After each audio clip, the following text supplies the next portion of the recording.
Can this count as my review for Mirror Mirror?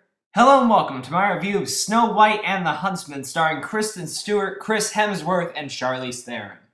So Snow White and the Huntsman is a darker retelling of the original classic fairy tale, centers on Snow White, played by Kristen Stewart, who's a young girl held captive by an evil queen, played by Charlize Theron, who discovers that in order to obtain immortality, she has to slaughter Snow White and eat her heart, because apparently Snow White is fairer than her. A magical world where Kristen Stewart is fairer than Charlize Theron. Yeah, right.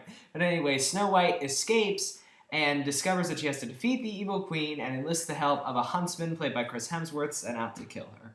So basically, guys, I never had a childhood because this is my first ever exposure to Snow White. That's right. I've never seen the original Disney film at all. So this is just my first take on it. And I have to say, Snow White and the Huntsman is a visually stunning and highly entertaining representation of what fairy tale adaptation should be. The most impressive thing about this movie, bar none, is the visual style, and I can't believe that this is a first-time director named Rupert Saunders, who actually comes from a background of making commercials. In fact, he directed the very successful and very popular We Are ODST commercial.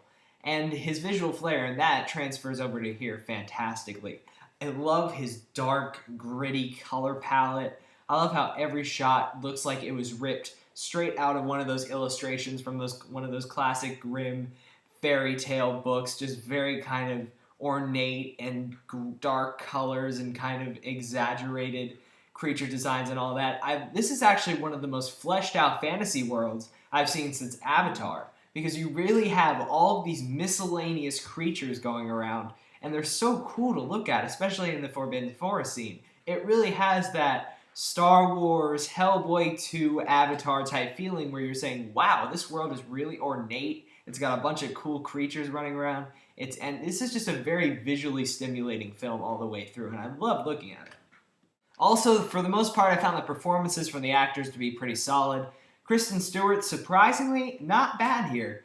She's actually a decent actress outside of Twilight. She's been in a few movies where I've been like, damn, she can actually act. And this is one of them. Sure, her character is a little underwritten, and I'll get to that later, but for what she had, she did well. There is very few young actors more charismatic than Chris Hemsworth, and he really comes off well in this movie. He's just a badass character, and I love watching him, and he even gets a little scene with some emotional depth, and he plays it really well. And Charlize Theron is just really deliciously evil as this evil queen character. However, while I did enjoy her for about 60-70% of the movie, there are a few scenes where she just really overacts and just really pumps the gas with the evilness. And just sometimes it just feels a little bit over the top. And she does this thing with her eyes where she makes them really freaking big, and it's off-putting. And it's just, sometimes it just feels like the director made her go a little bit too over the top. Also, the action in this movie, for the most part, is very inventive, very fun, and there's actually quite a bit of it. I was very surprised how much of an action movie this thing actually turned out to be.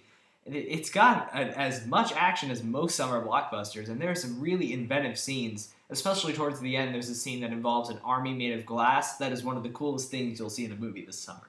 However, this movie is far from perfect.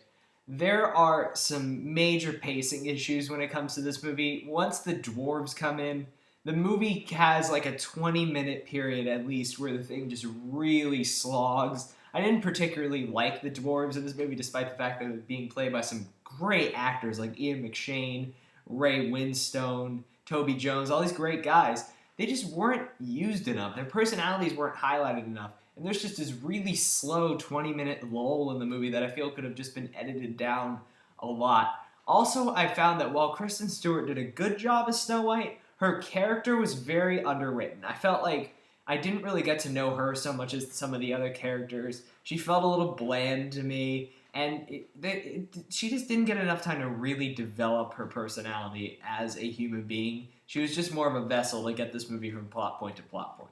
Another thing is that while I was impressed that this movie actually maintained a pretty serious tone throughout, with not a lot of pointless jokes, I felt like sometimes it just needed a little bit more humor, because it just felt very silly to be so serious sometimes, and I felt like just a little tiny dash of humor would have just been that extra bit of humanity that this movie needed.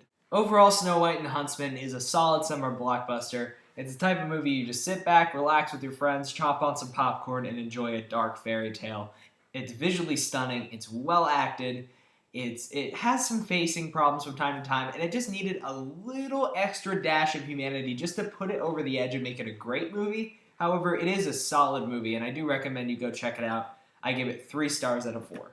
And that was my review of Snow White and the Huntsman. I hope you enjoyed it. If you did, you can subscribe, comment, request a review, do whatever you want. And until next time, I'm Movie Kid Mike.